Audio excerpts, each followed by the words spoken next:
Walang takas sa batas ang tinaguriang top 6 municipal most wanted person sa kasong rape matapos ang ikinasang operasyon ng PNP sa Zamboanga del Norte. Mag-uulat yan si Pacho Woman Charlene Rose Gumangana.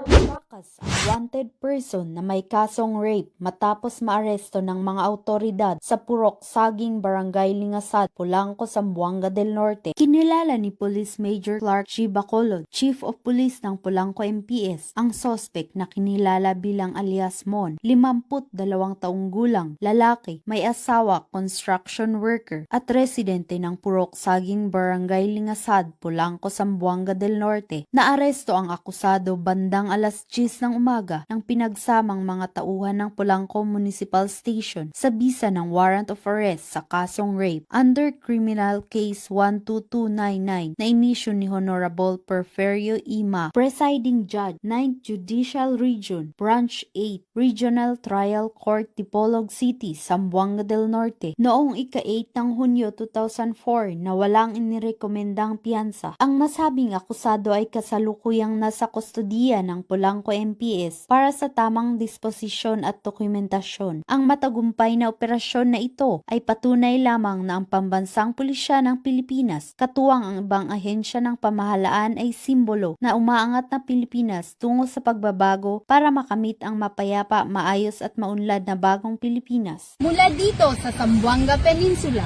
ako ang iyong PNN correspondent, Patrolwoman Charlene Rose Gumangan, alagad ng batas, tagataguyod ng Balitang Pulis.